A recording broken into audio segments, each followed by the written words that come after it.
Alhamdulillah wassalatu wassalamu ala Rasulillah wa alihi wa ashabihi wa mawalah wa la haula wa la quwata illa billah. Rabbi shrah li sadri wa yassir li amri wa hlul 'uqdatam min lisani yafqahu qawli, amma ba'd. Pemirsa yang dirahmati Allah, pada kesempatan kali ini saya akan menyampaikan tentang perbedaan antara mani, madhi, dan wadi.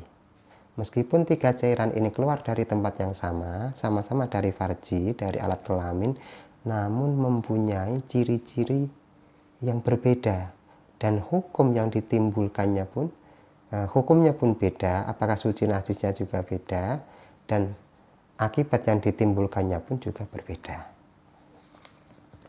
Ada tiga pokok yang menjadi pembeda antara mani, madhi, dan wadi. Yang pertama dari sisi keluarnya, kemudian yang kedua dari sisi warnanya, dan yang ketiga dari sisi aromanya. Yang pertama, dari sisi keluarnya, kalau mani itu keluarnya itu sebagai pelepasan syahwat, pelepasan keinginan, sehingga keluarnya itu disertai dengan rasa taladzut atau rasa nikmat, dan keluarnya itu pun spontan atau tadafuk, memancar, langsung los gitu, beberapa kali biasanya begitu.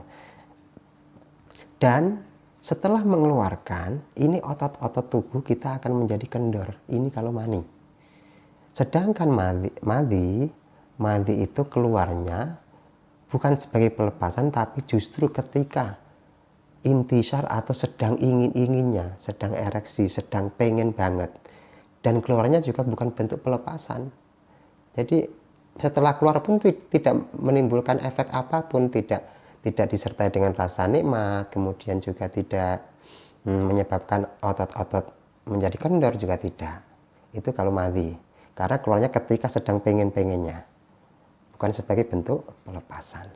Sedangkan wadi itu keluarnya seiring dengan air seni ketika kita buang air kecil. Biasanya setelah buang air kecil itu terakhirnya itu ada cairan yang keluar yang warnanya itu beda dari air seni. Nah, itu disebut dengan wadi. Kemudian ciri-ciri yang kedua yang membedakan antara mani, madhi, dan wadi adalah dari sisi warnanya.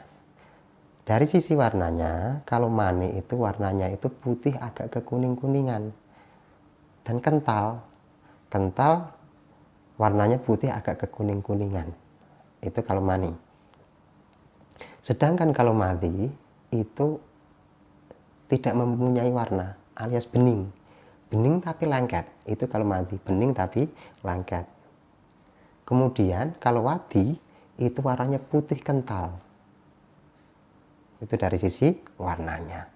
Sedangkan dari sisi aromanya, jika sperma atau mani ketika basah itu aromanya seperti mayang kurma atau seperti adonan roti, adonan kue. Itu kalau mani. Nah, ketika kering beda lagi aromanya, yaitu seperti aroma putih telur. Itu kalau mani. Kalau basah seperti adonan roti aromanya, kalau kering seperti aroma atau bau putih telur. Sementara madhi itu tidak memiliki aroma yang khusus yang menyengat seperti mani, tidak. Wadi pun juga tidak memiliki aroma yang khusus seperti mani, juga tidak. Jadi biasa-biasa saja, tidak sampai menyengat seperti mani, tidak. Nah, itu tiga macam perbedaannya antara mani, madhi, dan wadi. Kemudian dilihat dari sisi hukumnya, suci atau tidaknya, ini berbeda juga. Kalau mani itu suci. Jadi misal ada pakaian kita terkena mani, ini kalau menurut mazhab Syafi'iyah ini suci. Ya, menurut mazhab Syafi'i itu suci. Beda dengan mazhabnya Abu Hanifah, kalau mani itu najis, jadi wajib disucikan. Kalau menurut mazhab Syafi'i itu suci sehingga tidak wajib kita basuh. Ada bekasnya pun, misal sudah kita cuci pakaian tapi ada bekasnya pun nggak masalah, artinya tidak mempengaruhi keabsahan sholat. Itu Sedangkan madhi dan wati itu najis. Itu bedanya. Jadi kalau ada bagian kita, tubuh kita terkena madhi atau wati, itu wajib kita sucikan.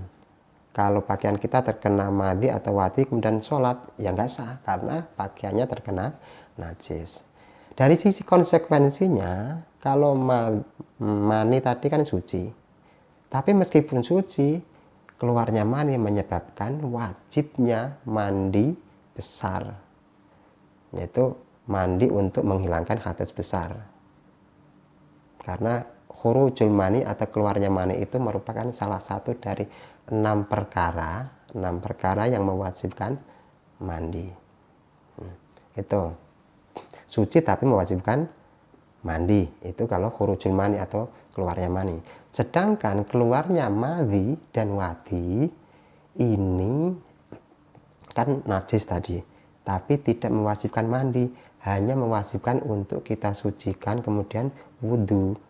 Karena keluarnya madhi dan wati itu membatalkan wudhu. Ya misal kalau keluar mani atau wati, ya kita sucikan, kemudian kita wudhu, kita sholat, beres. Itu 3 perbedaan antara mani, madhi, dan wati. Mudah-mudahan bisa dipahami dan bermanfaat bagi kita sehingga kita bisa membedakan mana mani, mana madhi, mana wati, dan kita bisa melakukan hal yang sesuai ketika kita hendak melakukan sholat, tidak ketukar-tukar ya. Itu mudah-mudahan bermanfaat bagi kita semua. Amin Allahumma amin. Wallahu a'lam bishawab.